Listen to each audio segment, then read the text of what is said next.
Okay. All right, everyone. We'd like to go ahead and get started. We'd like to welcome Matt McCarty to the interview room here at the 2024 Shriners Children's Open. And Matt, coming off your victory last week at the Black Desert Championship, have you had any chance to really soak it in the last few days? And what's it been like trying to refocus for this week? Yeah, it's been crazy. I mean, obviously being in Vegas after the win, it's pretty easy to celebrate. We had like 4 of our college buddies come in last night, so we had a lot of fun, and it's been a good week so far. So today we'll start the refocusing aspect, and I'll let you know how it's going later. And we were just talking out there, this was your first time seeing TPC Summerlin getting to play the golf course yesterday. What were some of your first impressions? Yeah, I mean, it's a good course. I think it'll firm up a lot this week. Kind of the greens are getting quick. I know with like the weather, like it's getting windy, and we'll kind of see how that is. But it'll be tough. But yeah, just kind of very comfortable still. Like I guess it's nice for me. Be taking it a little easier yesterday and today.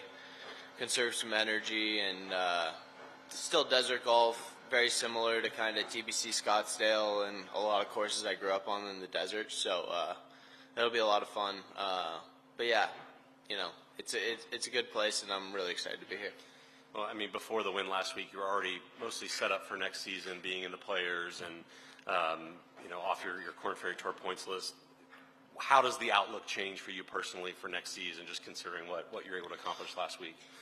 Yeah, I mean, I don't know. I mean, it's kind of a whirlwind. I think it's honestly just unreal getting in the Century and the Masters and having a few more opportunities, and I think the focus will switch a little bit of now being in, I guess, 3 out of the 4 majors, but just kind of focusing on those weeks and how everything's going, and really looking forward to that challenge and kind of seeing how it feels and also kind of how my game will translate out there.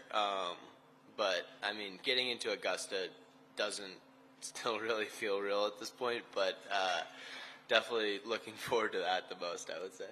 Awesome. All right, well, we'll take some questions. If you have a question, just raise your hand. We'll get a mic. We'll start over here with Cameron.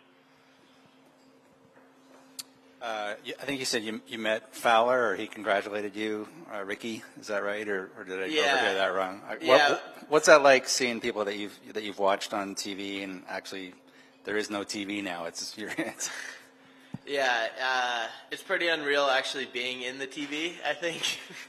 But yeah, it's just crazy. Like him and Gary Woodland just came up to me yesterday and you know, dabbed me up and said congrats, and that's pretty insane to kind of be at that place now.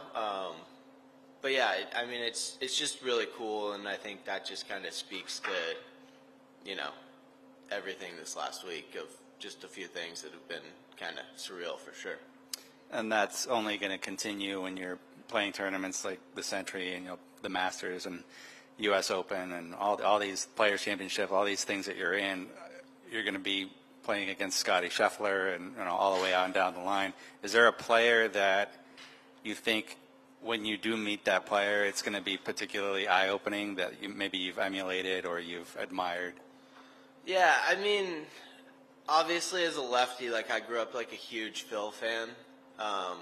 So meeting him down the road at some point would be really cool. I think for our generation, just Tiger is unbelievable, and that would be amazing. But I don't know. I met Spieth in Texas this year. I actually played with a few buddies of his in a pro-am, and he came out and talked to me.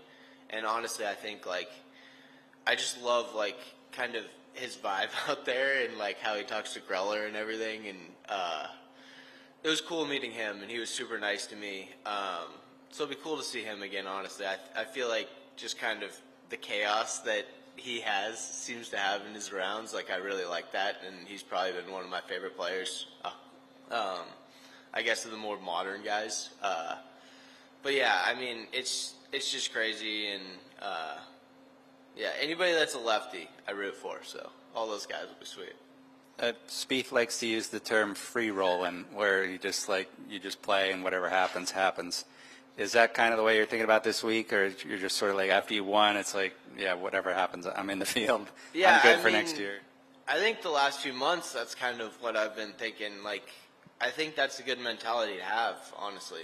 Like when you're playing golf, is whatever happens, happens. Like you're gonna play some rounds and you're not gonna have your best stuff, but you just kind of got to keep going and just keep having fun with it. I mean, we're out here, we're playing golf for a living. It's a pretty unbelievable life that we get to live. So just to be able to enjoy it, and I think that term kind of speaks to that, I think is very important, honestly. Hey, Jimmy? Hey, Matt. So obviously you're from Arizona and you get the win last week. What is it about desert golf that brings the best out of your game? I don't know. I think comfortability, honestly.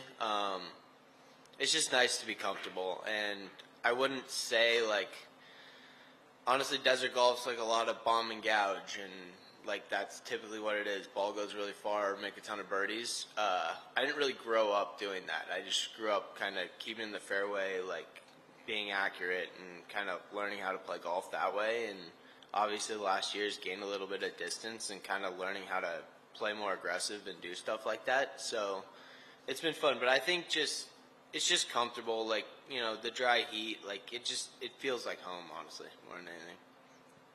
Totally. So with your win last week, you became just the second player ever to win on the tour in the same season they were promoted, joining Jason Gore. Have you thought about kind of that accolade and how it feels to join a very elite group? Yeah, I mean, it's crazy. I saw Jason yesterday. He's a really good dude. So, yeah, he sent me a text and said, "Welcome to the club Sunday night." So, yeah, I mean, it is crazy. It's honestly unbelievable to kind of think of that and just joining a group that I guess is different. And I saw something too where it's like, you know, the amount of guys that have won in their first, second, or third start out here, and to join that group's pretty crazy too. So it's been a pretty surreal week, to be honest. Okay, let's go over to Chris. And Matt, we spoke at Sanderson, and you were it was your debut on tour as a full-time member. You had a lot to kind of get your head around. You were saying, and next week after that, you go out and win. What kind of do you feel like enabled you? What about yourself enabled you to kind of, you know, process everything you needed to process that week, and then go out and get your first win the next? Yeah, I mean, it was cool. Like, they paired me with Cooch and Harris English the first couple of days, so it was really obviously like their careers and the amount of experience that they've had. Like, it was cool just to see them kind of how they go about their business, especially like honestly when they weren't playing that well too. I think just to like have a good vibe, and honestly just so professional in everything that they did. But understanding that, kind of back to earlier, like, you know, just they've been doing it so long. They're great players, obviously. Like, sometimes you're just like not gonna have a great day, and it's fine. Like, you know, just like you focus on next day, like you focus on the next shot and everything, and just kind of seeing that and how they went about their business. But I think more so than anything too, going into Black Desert from that week of, like, it was very cool being out here and, like, you know, seeing all the guys and everything, but just understanding that the Korn Ferry is like a very high level of golf as well, and it's pretty much kind of the same thing as out here. There's a little bit more going on out here, but, you know, it's good golf, and it translates. And I played well that first round, kind of didn't hit the ball great on Friday, but grinded out, made a cut, and then kind of ran out of energy a little bit on the weekend, to be honest. So kind of learned from that and how to manage myself out here. And, you know, I think if you focus on making cuts, you're always going to be around the cut line. And if you focus on winning tournaments, you know, you might find yourself in contention. So honestly, just understanding that again as well. Gotcha. And just in a really broad sense, as a person, as a golfer, what has this whole whirlwind of a year, 3 wins, PGA Tour promotion, win on the PGA Tour, 4 wins worldwide, what has it taught you about yourself? I think, honestly, after the first one, because, you know, I didn't finish well in Denver, but had a 3-shot lead going in the last round, and then won the next week. And to be able to kind of lock up my card at that point, but also to, like, refocus my goals and, like, focus on getting the #1 spot, and then trying to get out here as soon as possible after the second one. But to be able to like keep that good play going and kind of the pedal down and shift, and I guess mentally be able to be like a little bit, okay with things changing too. And I think it shows a lot of how I've been able to like just handle myself the last few weeks, and last couple of months, but I'm very proud of that, and I think that's going to be a big thing going forward, like especially with next year of a lot of these events that I'm getting into, of honestly like understanding the new reality that I'll be in. But yeah, it is crazy, and just focusing on it and understanding that these opportunities are very rare, I think, too, and having that perspective, but just being very excited for the future, honestly, and for each week. And it's going to be a lot of fun next year. I'll be smiling a lot on the golf course no matter where I'm at, and hopefully we can play well and keep those going too. Thank you. Good. All right, any last questions? Okay. Mark? Just a couple, Matt. Just thoughts on your pairing or grouping this week with Tom Kim, the defending champion, and Kevin Yu, who won the week before you.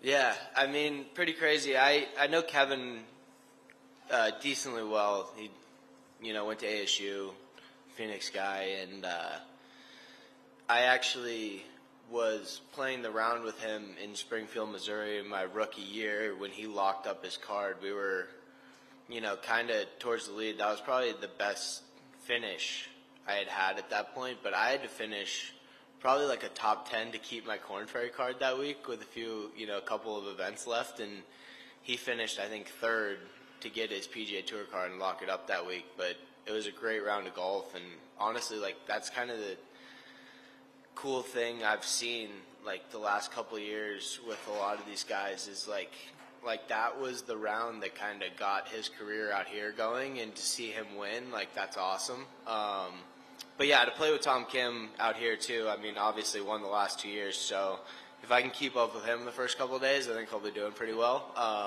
But yeah, it'll be just cool to see how, he attacks this place. If he's playing first, we might hit the same club off the tee as he does, but yeah, we'll see. And just finally, you mentioned how your life will change a little bit, probably won't have as much free time as what you typically have. What sort of things do you like to do away from golf with your free time? What are you interested in? What keeps you occupied? Honestly, just spending time with my girlfriend. Maddie's amazing. But when I'm home, just kind of being home and checking out a little bit, honestly, especially lately, and spending some time with her. We played in that BMW Pro-Am with some of the PlayStation guys. So they sent me a PS5 last year, so I've been, playing some video games now too. And I spend a lot of time on the couch, and especially during football season, I mean, that's pretty much all I do is lay on the couch, watch football, play some video games, and hang out with her. So what handicap would you give yourself as a game player? Video games? Mm-hmm. Yeah, no, I'm terrible. I didn't, really play that much growing up. I think it might be a reason that I'm actually out here. Maybe I spend a lot of time outside, and that was beneficial. Yeah, no, I'm trying to get better. Playing a lot of college football. But yeah, playing some buddies. I always get beat, though. I'm terrible at video games. All right, Matt. Well, thanks for the time. Best of luck this week. Yeah, thank you.